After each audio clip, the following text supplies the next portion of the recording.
ইউনূস সরকার নতুন আসছেন দেশের মধ্যে, আজীবন বিদেশে ছিলেন। এদেশের অবস্থা আপনি জানেন না। এদেশের মানুষ কোরআন হাদিসের ভক্ত, আল্লাহ ভক্ত, নবীর প্রেমিক। আপনি কেন অশান্তি তৈরি করলেন নারীদেরকে দিয়ে? আপনার কপালেই অচিরেই অশান্তি আসছে। আপনি এই দেশে টিকতে পারবেন না। টিকতে হলে আমি হেফাজতে ভেজাইয়া, আমি হেফাজতে বাড়ি চিটাগাং, আপনার বাড়িও চিটাগাং, ঢাকা বাদ দিয়া নাদিপুরে তওবা করে ভালো হয়ে যায়। তা যদি না হন, আমি বলছিলাম শেখ হাসিনাকে ভালো হন, ভালো হন, ভালো হয়ে যায়, নাইলে আপনাকে ভাগার পথ পাবেন না। আপনাকে আত্মীয় হিসাবে আর্মিরা বের করে দিচ্ছে। আপনার জানটা দিয়ে মুদির কাছে দিয়ে এখন গান গাইতেছেন। আপনি মুদির দেশে আছেন, ডক্টর ইউনূসকে বলছে আপনি হাসিনার মতো হইলেন না।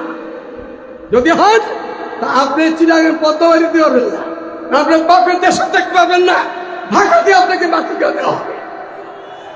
আমি বলবো হেফাজত, আমি হেফাজত আমাদের, যদি এই আইন কানুনগুলি বন্ধ করা না হয়, তাহলে সময় সীমা 1 মাসের ভিতরে যদি করা না হয়, সারা বাংলাদেশের লোক শুধু শহীদ উদ্যানে নয়, ঢাকার চতুর্পাশে শহীদ উদ্যান বানাইতে হবে এবং এই আইন বিষয়কদেরকে বের হতে দেওয়া মানে রক্ত দেওয়া হবে রাজধানী শহরের মধ্যে।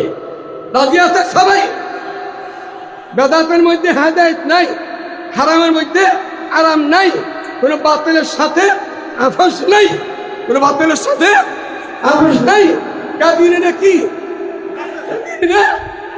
এই ময়দানে আগামী অক্টোবরের 15 তারিখ মহাসমাবেশ খাতবে নবুয়ত সংরক্ষণের পক্ষ থেকে সারা দেশবাসী জানাই না, আপনাদের ঘরে ঘরে আপনাদেরকে দাওয়াত পৌঁছিয়ে দেবো ইনশাআল্লাহ আজিজ।